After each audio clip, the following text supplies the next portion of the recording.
ಇಷ್ಟಕ್ಕೂ ಇದು ಶುಭ ಕಾರ್ಯ ಅಲ್ಲ ಅಂತ ನೀನು ಹೇಗೆ ನಿರೂಪಿಸ್ತೀಯ?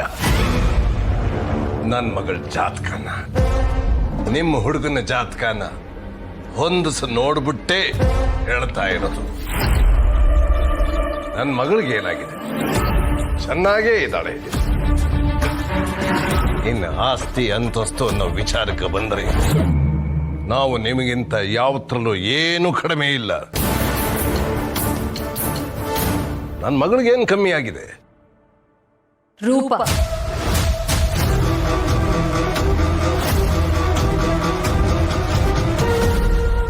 ರೂಪ ಕಮ್ಮಿ ಆಗಿದೆ. ಅಂದ್ರೆ ನನ್ನ ಮಗಳು ಕುರೂಪಿನ?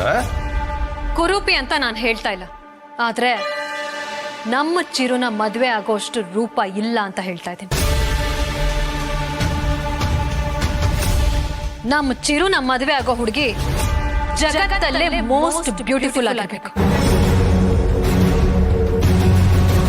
ಅವಳ ಹಣೆ ಮೇಲೆ ಒಂದು ಕಪ್ಪು ಕಲೆ ಇದೆ.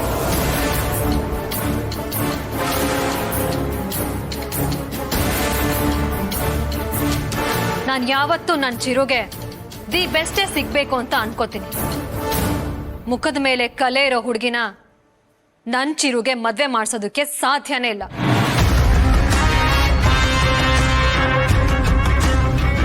ನಮ್ಮ ಒಪಿನಿಯನ್ ಏನು ಅಂತ ಕೇಳ್ದೇನೆ ಸೀದಾ ಮನೆಗೆ ಬಂದಿದ್ದೀರ, ಅದು ಪ್ರೆಸ್ನವ್ರನ್ನ ಕರ್ಕೊಂಡು. ಮಾತಾಡೋ ನಾಲ್ಗೆ ಮೇಲೆ ಹತೋಟಿ ಇರಲಿ. ಇದುವರೆಗೂ ದೊಡ್ಡ ದೊಡ್ಡ ರಾಜಕಾರಣಿಗಳು, MLA MP ಅಂತವರೆಲ್ಲ ನಮ್ಮನೆ ಬಾಗಿಲಿಗೆ ಬಂದಿದ್ದಾರೆ ಹೊರತು ನಾನು ಯಾರ ಮನೆ ಬಾಗಿಲಿಗೂ ಹೋದವನಲ್ಲ. ನನ್ನ ಮಗಳು ನಿಮ್ಮ ಹುಡುಗನ ಇಷ್ಟಪಟ್ಲು ಅನ್ನೋ ಒಂದೇ ಒಂದು ಕಾರಣಕ್ಕೋಸ್ಕರ ಇಲ್ಲಿ ತನಕ ಬರಬೇಕಾಯ್ತು. ಅದಕ್ಕೆ ನಿಮ್ ಕಾಲ್ ತೊಳೆದು ನಿಮ್ಗೆ ಮರ್ಯಾದೆ ಮಾಡಿ ಸ್ವಾಗತ ಮಾಡ್ಕೊಂಡಿದ್ದೀವಿ. ಹಾಗಂತ ನಮ್ಮನೆ ಮಗನ್ ಕಾಲ್ ತೊಳೆದು ನಿಮಗೆ ಕನ್ಯಾದಾನ ಮಾಡ್ಕೊಡಕ್ ಅವಕಾಶ ಮಾಡ್ಕೊಡಲ್ಲ. ನೀವು ಮಾಡ್ತಿರೋದು ನಿಮ್ಗೆ ಯಾಕೋ ಅತಿ ಆಯ್ತು ಅಂತ ಅನ್ನಿಸ್ತಿಲ್ವಾ? ನನ್ ತಮ್ಮ ನಿಮ್ ತಾಳ ತಕ್ಕನಾಗಿ ಕುಣಿತಿದ್ದಾನೆ ಅಂತ ಹೇಳಿ ನೀವ್ ಇಷ್ಟ ಬಂದಂಗೆ ಕುಣಿಸ್ತಾ ಇದ್ದೀರಲ್ಲ. ಮದ್ವೆ ಆಗ್ಬೇಕಾಗಿರೋನು ಅವನ ಅಭಿಪ್ರಾಯ ಕೇಳ್ದೆ ಮದ್ವೆ ಡೇಟ್ ನ ಹೇಗ್ ಫಿಕ್ಸ್ ಮಾಡಿದ್ರಿ? ಅದು ಅಲ್ಲದೆ ಪ್ರೆಸ್ ಅವ್ರ ಮುಂದೆ ಹೇಗ್ ಅನೌನ್ಸ್ ಮಾಡಿದ್ರಿ? ಅರ್ಚನಾ, ಅಪ್ಪ ನೀವು ಸುಮ್ನೆ ಇರಿ. ನೀವ್ ಹೀಗ್ ಮಾಡಿನೇ ನನ್ನ ಜೀವನ ಹೀಗಾಗಿರೋದು. ಈಗ ನನ್ನ ತಮ್ಮನ ಜೀವನನೂ ಹಾಳಾಗ್ಬೇಕಾ?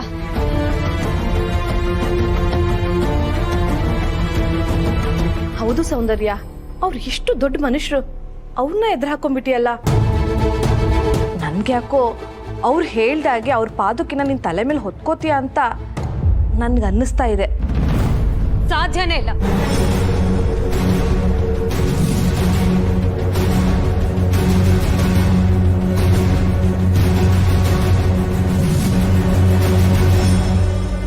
ಸೋಲೋಕೆ ಅಂತ ಹುಟ್ಟಿಲ್ಲ ಈ ಸೌಂದರ್ಯ, ಗೆಲ್ಲೋಕೆ ಅಂತ ಹುಟ್ಟಿದ್ದೀನಿ. ಅದೇ ಮುಹೂರ್ತದಲ್ಲಿ ನಮ್ ಚಿರು ಮದ್ವೆ ನಡೆಯತ್ತೆ. ನಿಮ್ ಹಠಕ್ಕೋಸ್ಕರ ಅವ್ನ ಪರ್ಮಿಷನ್ ಇಲ್ಲದೆ ಅವನ ಮದ್ವೆನ ನೀವ್ ನಿರ್ಧಾರ ಮಾಡ್ತೀರಾ? ಮೊಬೈಲ್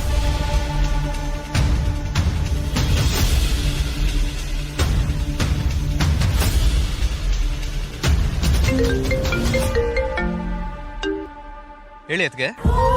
ಚಿರು, ನಿನ್ನ ಜೀವನಕ್ಕೆ ಸಂಬಂಧಪಟ್ಟ ಹಾಗೆ ನಾನೊಂದು ಮುಖ್ಯವಾದ ನಿರ್ಧಾರ ತಗೊಳ್ತಾ ಇದ್ದೀನಿ. ನಿಜ ಹೇಳ್ಬೇಕು ಅಂದ್ರೆ ಅದು ನಿನ್ ಪರ್ಸನಲ್ ಮ್ಯಾಟರ್. ಆದ್ರೂ ನೀನ್ ತಗೊಳ್ಬೇಕಾಗಿರೋ ನಿರ್ಧಾರನ ನಿನ್ ಬದಲಾಗಿ ನಾನ್ ತಗೊಳ್ತಾ ಇದ್ದೀನಿ. ನಿನಗದು ಓಕೆನಾ? ಅದ್ಗೆ ನೀವ್ ಏನೇ ನಿರ್ಧಾರ ತಗೊಂಡ್ರು ಅದಕ್ಕೆ ನಾನು ಒಪ್ಪಿಗೆ ಇದೆ.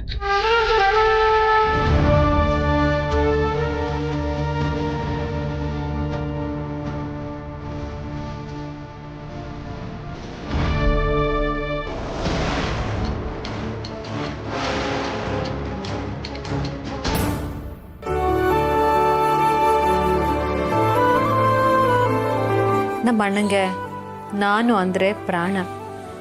ಯಾವಾಗಲೂ ನನ್ನ ಜೊತೆಗೆ ನಿಂತಿರ್ತಾನೆ.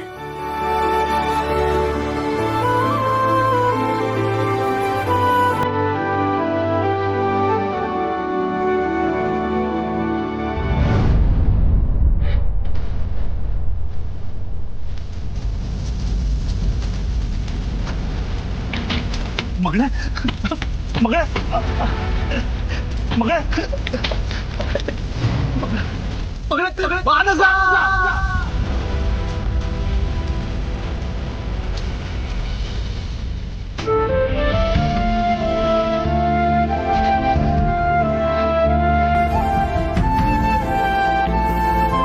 ನಾನು ಅಳೋದಿಲ್ಲ ಮಗಳೇ, ಅಳೋದಿಲ್ಲ. ನಿನ್ನ ಸಾವಿಗೆ ನ್ಯಾಯ ಸಿಗೋವರೆಗೂ ನನ್ನ ದುಃಖನ ನನ್ನ ಮನಸ್ಸಲ್ಲೇ ಬಚ್ಚಿಟ್ಕೊಂಡಿರ್ತೀನಿ. ಈಗ ಕಾಲ ಕೂಡ ಬಂದಿದೆ. ನನ್ನ ದ್ವೇಷನ ತೀರಿಸ್ಕೊಳ್ಳೋದಕ್ಕೆ ಈಗ ಕಾಲ ಕೂಡ ಬಂದಿದೆ. ಆ ಸೌಂದರ್ಯ ಅನ್ನೋ ವಿಷಯದ ಜೊತೆ ನಾನು ವಿಶ್ವಾಸದಿಂದ ಇರೋದೆ ನಿನ್ನ ಸಾವಿಗೆ ಸೇಡು ತೀರಿಸ್ಕೊಳ್ಳೋದಕ್ಕೆ ಮಗಳೇ, ಸೇಡು ತೀರಿಸ್ಕೊಳ್ಳೋದಕ್ಕೆ. ನೀನು ಹಚ್ಕೊಂಡಿದ್ದ ಕಿಡಿಲೆ ನಿನ್ನ ಕೊಂದವರು ಸುಟ್ಟು ಬೂದಿಯಾಗಬೇಕು.